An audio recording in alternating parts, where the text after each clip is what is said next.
ഓം നമോ ഭഗവതേ വാസുദേവായ. ഓം നമോ ഭഗവതേ വാസുദേവായ. ഓം നമോ ഭഗവതേ വാസുദേവായ. ഓം നമോ ഭഗവതേ വാസുദേവായ. സാന്ദ്രാനന്ദാവബോധാത്മകമനുപമിതം കാലദേശാവധിഭ്യാം നിർമുക്തം നിത്യമുക്തം നിഗമശതസഹസ്രേണ നിർഭാസ്യമാനം അസ്പഷ്ടം ദൃഷ്ടമാത്രേ പുനരുരു പുരുഷാർത്ഥാത്മകം ബ്രഹ്മതത്വം തൽത്താവഭാതി സാക്ഷാത് ഗുരുപവനപുരേ ഹന്തഭാഗ്യം ജനാനാം. എല്ലാ ഭക്തജനങ്ങൾക്കും വിനീതമായ നമസ്കാരം. ഇന്ന് ഇവിടെ പാരായണം ചെയ്യാൻ പോകുന്നത് തൃതീയ സ്കന്ധത്തിലെ 31-ാമത്തെ അധ്യായത്തിലെ കപിലോപദേശത്തെക്കുറിച്ചാണ്. ഈ 31-ാമത്തെ അധ്യായത്തിൽ വിവരിക്കുന്നത് അമ്മയുടെ ഗർഭപാത്രത്തിൽ പ്രവേശിച്ച ജീവന് ദേഹപ്രാപ്തി ഉണ്ടാകുന്നതിനെക്കുറിച്ചാണ്. ശ്ലോകം 1. ശ്രീ ഭഗവാനുവാച കർമ്മണാം ദൈവനേത്രേണ ജന്തുർദേഹോപപത്തയെ ശ്രീയാ പ്രവിഷ്ട ഉദരം പുംസോരേതഗണാശ്രയ. കപില ഭഗവാൻ പറയുകയാണ്, അമ്മേ, ഒരു ജീവൻ അത് ചെയ്ത പാപങ്ങളെല്ലാം നശിച്ചു പോയാലും മനസ്സിൽ പാപവാസന നിലനിൽക്കുകയാൽ കർമ്മഫലങ്ങൾ അനുഭവിക്കുവാനായി ഭഗവത് ആജ്ഞയാൽ ആ ജീവൻ പുരുഷൻ്റെ രേതകണത്തിലൂടെ സ്ത്രീയുടെ ഗർഭപാത്രത്തിൽ പ്രവേശിച്ച് തൻ്റെ പ്രാരബ്ധ കർമാചരണത്തിന് ഉതകുന്ന വിധം ഒരു പുതു ശരീരത്തെ സ്വീകരിക്കുന്നു.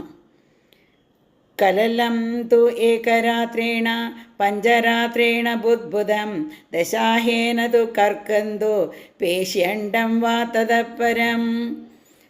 രേതസ്, രക്തം, സ്ത്രീബീജം ഇവ മൂന്നും കൂടിയതിനെയാണ് കലലം എന്ന് പറയുന്നത്.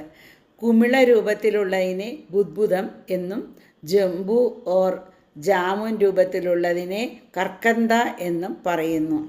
ഒരു രാത്രി കൊണ്ട് രേതസ് രക്തത്തോടെ സങ്കലിതമാകുന്നു. 5 രാത്രികൾ കൊണ്ട് ഒരു കുമിളയുടെ രൂപത്തിൽ ആകുന്നു.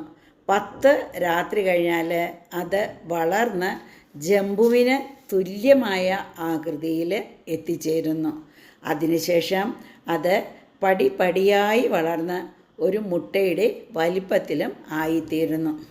മാസേന തു ശിരോദ്വാഭ്യ ബാഹുഅംഗ്രേ ആദ്യംഗവിഗ്രഹ നഖലോമാസ്തി ചർമാണി ലിംഗഛിദ്രോത്ഭവസ്ത്രീഭിः.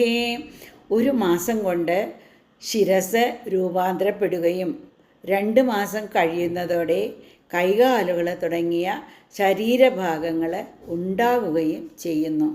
3 മാസം കഴിയുന്നതോടുകൂടി നഖങ്ങളും വിരലുകളും രോമങ്ങളും അസ്ഥികളും ചർമ്മങ്ങളും ഉണ്ടാകുന്നു.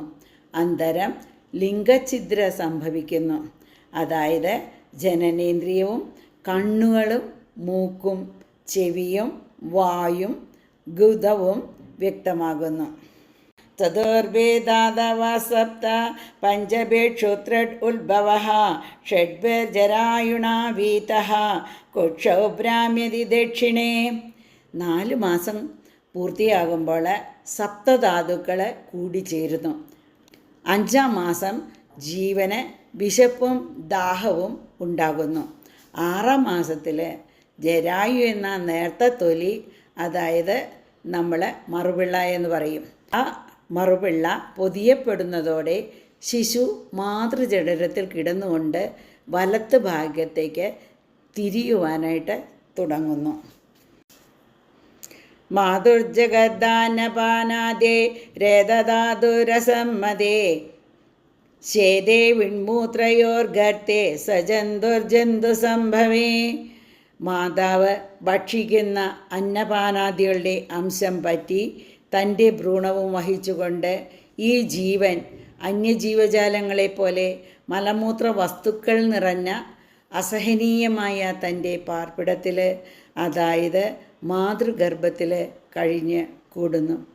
കൃമിഭിः ക്ഷതസർവാംഗ സൗകുമാര്യാദ പ്രദക്ഷിണം മൂർച്ഛാം ആപ്നോതി ഉരുക്ലേശഃ തത്രത്തെ ക്ഷുധിതൈർമുഹുഃ.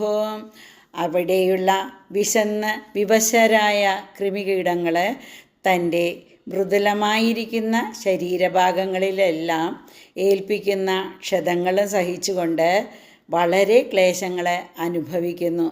അതിക്ലേശത്താൽ ശിശു ഇടയ്ക്കിടെ അബോധാവസ്ഥയെ പ്രാപിക്കുന്നു. കടുതീഷ്ണോഷ്ണലവണ രൂക്ഷാമ്ലാദ്യു ഉൽബണൈഃ മാതൃഭക്തൈരുപസ്പൃഷ്ടഃ സർവാംഗോത്തിതവേദനഃ.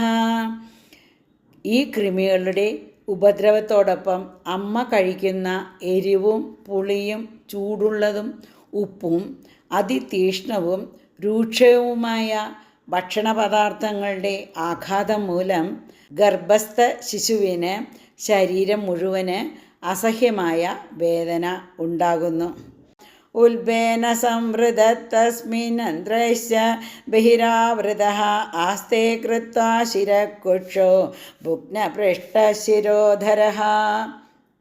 അതായത് കുടൽമാലകളാൽ ചുറ്റപ്പെട്ട് ശരീരം വളച്ച് ശിരസ് നാഭിയോട് ചേർത്ത് താഴേക്ക് വച്ചുകൊണ്ടാണ് ശിശു ഗർഭപാത്രത്തിൽ ഇരിക്കുന്നത്.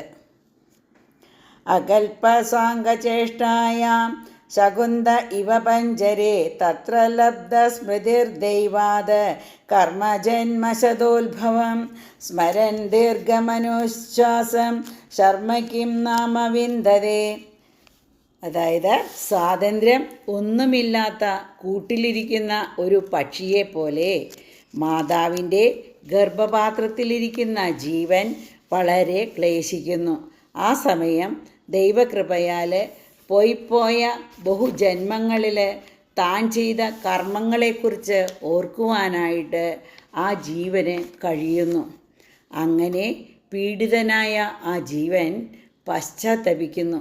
ശ്വാസം വിടാതെ ആലോചിച്ചു കൊണ്ടിരിക്കുന്ന ജീവന് ആ അവസരത്തിൽ എന്ത് മനഃശാന്തിയാണ് ലഭിക്കുന്നത്? ആരഭ്യ സപ്തമാസാത് ലബ്ധബോധോ വിവേപിതഃ നൈകത്രാസ്തേ സൂതിവാദേ വിഷ്ടാഭൂരിവസോദരഃ നാദമാനഹൃഷിർഭീതഃ സപ്തഭദ്രീകൃതാഞ്ജലിഃ സ്തുവീതതം വിക്ലവയാ വാചാ യേനോദരേ അർപ്പിതഃ. അതായത് 7-ാം മാസം ആകുന്നതോടെ ബോധം ഉദിക്കുന്നു. ഗർഭാശയത്തിലെ വാതസമ്മർദ്ദത്താൽ ജീവൻ ചലിക്കാൻ തുടങ്ങുന്നു. മാതാവിൻ്റെ ഉദരത്തിനുള്ളിലെ കൃമികീടങ്ങളാകുന്ന തൻ്റെ സഹോദരങ്ങൾക്കൊത്ത് ഗർഭസ്ഥ ശിശു സദാ ചലിച്ചുകൊണ്ടേയിരിക്കുന്നു. ദുഃഖങ്ങൾ സഹിച്ചുകൊണ്ടിരിക്കുന്ന ഈ ജീവിതാവസ്ഥയിൽ നിസ്സഹായനായി സപ്തധാതുക്കളാൽ നിർമ്മിതമായ ഒരു ഗർഭപാത്രാവരണത്താൽ ബന്ധിച്ചിരിക്കുന്ന ജീവന് ഭഗവാനെ ഓർമ്മ വരുന്നു. കൃതാഞ്ജലിയോടുകൂടി ജീവൻ തന്നെ ഉദരത്തിൽ പ്രവേശിപ്പിച്ച ജഗദീശ്വരനെ വിറയ്ക്കുന്ന വാക്കുകൾ കൊണ്ട് സ്തുതിക്കുന്നു. ഈ ശ്ലോകത്തോടുകൂടി ഇപ്പോൾ ഇവിടെ നിർത്തുകയാണ്. എല്ലാവർക്കും ഒരിക്കൽ കൂടി വിനീതമായ നമസ്കാരം.